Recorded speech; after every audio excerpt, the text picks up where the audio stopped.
Hello everyone, welcome to this video. Before starting the today's session, please share this video to your friends and subscribe the channel. The today's session is denaturation of proteins. How to denaturate the proteins and what is meant by the denaturation of proteins. Denaturation of protein, it is a process in which proteins or nucleic acids loses the quaternary structure, tertiary structure and secondary structure which is present in their native state. Means quaternary structure ಏನಿರ್ತದಲ್ಲ, quaternary structure it loses ಅಂದ್ರೆ quaternary structure ಇದ್ದದ lose ಆಗ್ತದ. ಅದೇನು complicated structure ಇರ್ತದಲ್ಲ quaternary structure ಅದು lose ಆಗ್ತದ. Then tertiary structure ಇದು break ಆಗ್ತದ. Tertiary structure also it will break and secondary structure ಇರ್ತದಲ್ಲ ಅದು ಬ್ರೇಕ್ ಆಗ್ತದ. ಬಟ್ ಪ್ರೈಮರಿ ಸ್ಟ್ರಕ್ಚರ್ ಏನಿರ್ತದಲ್ಲ ಅದು ಸಿಂಪ್ಲಿಫೈಡ್ ಸ್ಟ್ರಕ್ಚರ್ ಇರ್ತದ, ಅದರಲ್ಲಿ ಏನು ಚೇಂಜಸ್ ಆಗೋದಿಲ್ಲ. Only denaturation of proteins means quaternary structure, tertiary structure and secondary structure ಎಲ್ಲಾನು ಬ್ರೇಕ್ ಆಗ್ತಾವ. ಇವೆಲ್ಲ ಕಾಂಪ್ಲಿಕೇಟೆಡ್ ಸ್ಟ್ರಕ್ಚರ್ ಇರ್ತಾವ. Quaternary structure, tertiary structure and secondary structure ಇವು ಆಲ್ ತ್ರೀ ಏನಿರ್ತಾವಲ್ಲ ಅವು ಕಾಂಪ್ಲಿಕೇಟೆಡ್ ಸ್ಟ್ರಕ್ಚರ್ ಇರ್ತಾವ. ಸೊ ಅವು ಬ್ರೇಕ್ ಆಗ್ತಾವ, ಲೂಸ್ ಮಾಡ್ಕೋತಾವ, ತಮ್ಮ ಸ್ಟ್ರಕ್ಚರ್ ಅನ್ನ ಲೂಸ್ ಮಾಡ್ಕೋತಾವ. So this is about denaturation of proteins. ಇದು ಯಾವ ಟೈಪ್ ಯಾವ್ದ್ರಿಂದ ಆಗ್ತದ ಅಂದ್ರೆ it is due to external stress ಇಂದ ಆಗ್ಬಹುದು, compounds such as strong acid ಅಥವಾ ಸ್ಟ್ರಾಂಗ್ ಬೇಸ್ ಇಂದ ಆಗ್ಬಹುದು, and the concentrated inorganic salt or an organic solvent like alcohol, chloroform, and it is may be due to by radiation or heat ದಿಂದನೂ ಆಗಬಹುದು. If proteins in a living cell are denatured, this results in disruption of cell activity and possibly cell death. Denaturation of protein ಆಗೋದ್ರಿಂದ ಏನಾಗ್ತದೆ ಅಂದ್ರೆ ಅಲ್ಲಿ body ಒಳಗೆ ಇರುವಂತ cell death ಆಗಬಹುದು, destruction of structure damage ಆಗಬಹುದು ಅಥವಾ ಸೆಲ್ ಒಂದೊಂದು ಟೈಮ್ ಡೆತ್ ಆಗಬಹುದು. This is about denaturation of protein. And the external conditions ಏನೇನ ಯಾವ್ದ್ರಿಂದ ಇದು ಡಿನ್ಯಾಚುರೇಷನ್ ಆಗ್ತದೆ ಅಂದ್ರೆ strong acid or base, inorganic salt and organic solvent like alcohol and chloroform or radiation or heat ದಿಂದನ denaturation of protein ಆಗ್ತದ. This is about denaturation of protein. This is a very important for your examination point. Note down these denaturation of proteins.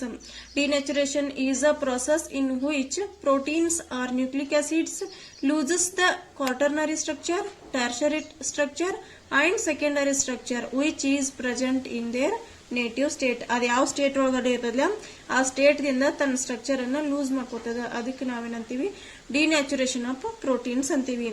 Denaturation of protein ಆಗೋದ್ರಿಂದ structure destruct ಆಗ್ತದ ಅಥವಾ cell death ಆಗೋ chances ಇರ್ತದ. This is about denaturation of protein. And what is this native protein means ಅದ original state ಒಳಗಡೆ ಇರ್ತದಲ್ಲ that is denaturation. Native protein that is protein found in biological system. Proteins ಎಲ್ಲಿರ್ತಾವ proteins are found in biological system with a unique 3D structure and biological activities, all the biological activity. This denaturation of protein, how it will takes place is globules unfold. Globular protein ಅಥವಾ globals ಏನಿರ್ತದಲ್ಲ fold ಇರ್ತದ, folding ಇರ್ತದ, folding ಇದ್ದು unfold ಆಗ್ತದ. So unfold ಆಗ್ತದ. Fibre stands separate. Fibres ಏನಿರ್ತಾವಲ್ಲ ಅವು ಒಂದಕ್ಕೊಂದು girls ಆಗ್ತಾರಲ್ಲ ಜಡೆ ತರ ಇರ್ತಾವ, ಬಟ್ ಅವ ಸಪರೇಟ್ ಆಗಿ ಸ್ಟ್ಯಾಂಡಿಂಗ್ ಫಾರ್ಮ್ ಒಳಗಡೆ ಇರ್ತಾವ, ಅವನು ಸಪರೇಟ್ ಆಗ್ತಾವ. This is denaturation. This is by denaturation.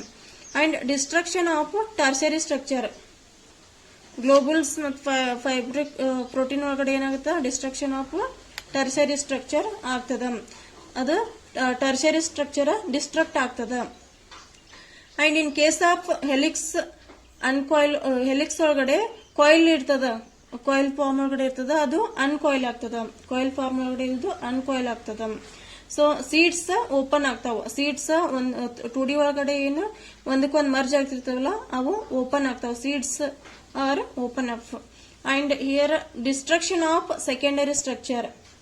ಈ ಹೆಲಿಕಲ್ ಫಾರ್ಮ್ ಒಳಗಡೆ ಡಿಸ್ಟ್ರಕ್ಷನ್ ಆಫ್ ಸೆಕೆಂಡರಿ ಸ್ಟ್ರಕ್ಚರ್ ಆಗ್ತದೆ, ಮತ್ತೆ ಗ್ಲೋಬಲ್ಸ್ ಒಳಗಡೆ ಡಿಸ್ಟ್ರಕ್ಷನ್ ಆಫ್ ಟರ್ಷರಿ ಸ್ಟ್ರಕ್ಚರ್ ಅಂದ್ರೆ ಟರ್ಷರಿ ಸ್ಟ್ರಕ್ಚರ್ ಡ್ಯಾಮೇಜ್ ಆಗ್ತದೆ, ಇಲ್ಲಿ ಸೆಕೆಂಡರಿ ಸ್ಟ್ರಕ್ಚರ್ ಡ್ಯಾಮೇಜ್ ಆಗ್ತದೆ. But what about primary structure remains intact. Primary ಸ್ಟ್ರಕ್ಚರ್ಗೆ ಏನು ಇಫೆಕ್ಟ್ ಆಗೋದಿಲ್ಲ. ಡಿನ್ಯಾಚುರೇಷನ್ ಆಫ್ ಪ್ರೋಟೀನ್ ಮಾಡಿದ್ರೆ ಪ್ರೈಮರಿ ಸ್ಟ್ರಕ್ಚರ್ಗೆ ಏನು ಇಫೆಕ್ಟ್ ಆಗಂಗಿಲ್ಲ. ಕ್ವಾಟರ್ನರಿ ಒಳಗಡೆ ಇಫೆಕ್ಟ್ ಆಗುತ್ತೆ, ಟರ್ಷರಿ ಒಳಗಡೆ ಇಫೆಕ್ಟ್ ಆಗುತ್ತೆ, ಸೆಕೆಂಡರಿ ಒಳಗಡೆ ಇಫೆಕ್ಟ್ ಆಗ್ತದೆ, ಬಟ್ ಪ್ರೈಮರಿ ಒಳಗಡೆ ಏನು ಎಫೆಕ್ಟ್ ಆಗಂಗಿಲ್ಲ. ಯಾಕಂದ್ರೆ ಅದು ಸಿಂಗಲ್ ಮೊಯಿಟಿ ಇರ್ತದೆ, ಇರೋದನ್ನ basic moiety. So primary structure remain intact. ಅಲ್ಲಿ ಏನು ಡಿನ್ಯಾಚುರೇಷನ್ ಮಾಡಿದ್ರೆ ಪ್ರೈಮರಿ ಸ್ಟ್ರಕ್ಚರ್ಗೆ ಏನು ಇಫೆಕ್ಟ್ ಆಗುದಿಲ್ಲ. This is a important point. And what are the reasons for this denaturation? What are the reasons for this denaturation? Reasons of denaturation, these may be physical change or chemical change. Physical change ಒಳಗಡೆ change in temperature change ಆಗೋದ್ರಿಂದ denaturation of protein ಆಗಬಹುದು. Chemical changes ಅಂದ್ರೆ change in pH value acidic, basic, neutral, ಅದರಿಂದ denaturation of protein ಆಗ್ತದ. So these are 2 points, physical change and chemical change. Then come to the most important point, nucleic acids. Carbohydrate study ಮಾಡಿದೆವು, protein study ಮಾಡಿದೆವು, then the point is nucleic acid. This is also important concept, nucleic acids. Nucleic acids, these are in a human cell, human body. Human body ಒಳಗಡೆ ಏನಿರ್ತಾವ, cells ಇರ್ತಾವ. Human body ಒಳಗಡೆ cells ಇರ್ತಾವ. ಆ cell ಒಳಗಡೆ nucleus ಇರ್ತದ. Nucleus ಅಂದ್ರೆ ಈಗ parent ದಿಂದ ಬಂದಿರ್ತದ ನೋಡ್ರಿ, ನೋಸ್ ಸೇಮ್ ಇದೆ, ಫೇಸ್ ಸೇಮ್ ಇದೆ, ಮತ್ತ ಅವ್ರ ತರನೇ ಇದಾರ, ಅಜ್ಜನ್ ತರ ಇದಾರ, ಅಜ್ಜಿ ತರ ಇದಾರ ಅಂತ ಏನ್ ಹೇಳ್ತಾರಲ್ಲ, these all are heredity. It is due to because of nucleus ಇಂದನೇ ಇವಾಗಿರ್ತಾವ. ಪೇರೆಂಟ್ ದಿಂದ ಕೆಲವೊಂದಿಷ್ಟು ಜೀನ್ಸ್ ಮಕ್ಕಳಿಗೆ ಬಂದಿರ್ತಾವ, ಚಿಲ್ಡ್ರನ್ಸ್ ಬಂದಿರ್ತಾವಲ್ಲ, ದಟ್ ಈಸ್ ಹೆರಿಡಿಟಿ. ಸೊ ಈ ಹೈಟ್ ಅದಾರ, ಆಮೇಲೆ ಶಾರ್ಟ್ ಅದಾರ ಅಂತೆಲ್ಲ ಹೇಳ್ತೀವಲ್ಲ, this is all about heredity. And heredity which is due to nucleus, ಇದರಿಂದನ ಆಗಿರ್ತದ. ನ್ಯೂಕ್ಲಿಯಸ್ ಒಳಗಡೆ ಕ್ರೋಮೋಸೋಮ್ಸ್ ಇರ್ತಾವ. ಕ್ರೋಮೋಸೋಮ್ಸ್ ಎದರಿಂದ ಮಾಡಲ್ಪಟ್ಟಿರ್ತಾವ ಅಂದ್ರೆ ನ್ಯೂಕ್ಲಿಕ್ ಆಸಿಡ್ ಇಂದ ಮಾಡಲ್ಪಟ್ಟಿರ್ತಾವ. ಕ್ರೋಮೋಸೋಮ್ಸ್ ನ್ಯೂಕ್ಲಿಕ್ ಆಸಿಡ್ ಒಳಗಡೆ ಇರ್ತಾವ. ಆ ನ್ಯೂಕ್ಲಿಕ್ ಆಸಿಡ್ ಒಳಗಡೆ ಮತ್ತೆ 2 ಟೈಪ್ಸ್ ಬರ್ತಾವ. One is DNA and one more is RNA. Okay, concentrate on this. Woman body ಒಳಗಡೆ ಸೆಲ್ ಇರ್ತದ, ಸೆಲ್ ಒಳಗಡೆ ನ್ಯೂಕ್ಲಿಯಸ್ ಇರ್ತದ, ನ್ಯೂಕ್ಲಿಯಸ್ ಒಳಗಡೆ ಕ್ರೋಮೋಸೋಮ್ಸ್ ಇರ್ತಾವ. These are chromosomes. And chromosomes ಅದರಿಂದ ಮಾಡಲ್ಪಟ್ಟಿರ್ತಾವ, ನ್ಯೂಕ್ಲಿಕ್ ಆಸಿಡ್ ದಿಂದ ಮಾಡಲ್ಪಟ್ಟಿರ್ತಾವ. ಸೊ ನ್ಯೂಕ್ಲಿಕ್ ಆಸಿಡ್ಸ್ ಒಳಗಡೆ 2 ಟೈಪ್ಸ್ ಬರ್ತಾವ. One is DNA and one more is RNA. DNA ಅಂತಂದ್ರ deoxyribose nucleic acid, deoxyribo nucleic acid. RNA ಅಂದ್ರೆ ribose nucleic acid. DNA stands for deoxyribonucleic acid. RNA stands for ribose nucleic acid. These two are the nucleic acids. And this thing you have to remember. This is a human body. Human body ಒಳಗಡೆ cell ಇರ್ತದ, cell ಒಳಗಡೆ nucleus ಇರ್ತದ, nucleus ಒಳಗಡೆ chromosomes ಇರ್ತಾವ. Chromosomes ಎದರಿಂದ ಮಾಡಲ್ಪಟ್ಟಿರ್ತಾವ, nucleic acid ದಿಂದ. Nucleic acid ಒಳಗ ಮತ್ 2 ಟೈಪ್ಸ್ DNA ಮತ್ತು RNA ಅಂತ ಬರ್ತದ. So you have to remember this cycle. Woman body and cell, cell ಒಳಗಡೆ ನ್ಯೂಕ್ಲಿಯಸ್ ಇರ್ತದ, ನ್ಯೂಕ್ಲಿಯಸ್ ಒಳಗಡೆ ಕ್ರೋಮೋಸೋಮ್ಸ್ ಇರ್ತಾವ, ಕ್ರೋಮೋಸೋಮ್ಸ್ ಒಳಗಡೆ ನ್ಯೂಕ್ಲಿಕ್ ಆಸಿಡ್ ಇರ್ತದ, ಕ್ರೋಮೋಸೋಮ್ಸ್ ನ್ಯೂಕ್ಲಿಕ್ ಆಸಿಡ್ ದಿಂದ ಮಾಡಲ್ಪಟ್ಟಿರ್ತದ, ನ್ಯೂಕ್ಲಿಕ್ ಆಸಿಡ್ ಒಳಗಡೆ DNA ಅಂಡ್ RNA ಇರ್ತದ. So these nucleus and these chromosomes, these all are due to ಇದರಿಂದ ಏನಾಗ್ತದ, ಹೆರಿಡಿಟಿ ಪ್ರಾಪರ್ಟಿ ಬಂದಿರ್ತದ. ಪೇರೆಂಟ್ಸ್ ದಿಂದ ಯಾವ್ದಾದ್ರು ಪ್ರಾಪರ್ಟೀಸ್ ಬಂದಿರ್ತಾವಲ್ಲ, ಹೈಟ್ ಅದಾರು, ಆಮೇಲೆ ಶಾರ್ಟ್ ಅದಾರು, ನೋಸ್ ಸೇಮ್ ಟು ಸೇಮ್ ಅದ, ಫೇಸ್ ಸೇಮ್ ಟು ಸೇಮ್ ಅದ ಅಂತ ಏನ್ ಹೇಳ್ತೀವಲ್ಲ, this is all about heredity. The cause of this heredity is this nucleus. And we remember this cycle. Woman body ಒಳಗ cell ಇರ್ತದ, ಸೆಲ್ ಒಳಗಡೆ nucleus ಇರ್ತದ, nucleus ಅದು ಒಳಗಡೆ ಕ್ರೋಮೋಸೋಮ್ಸ್ ಇರ್ತಾವೆ. Chromosomes are made by nucleic acid and nucleic acid ಒಳಗಡೆ two types ಇರ್ತಾವೆ, DNA and RNA.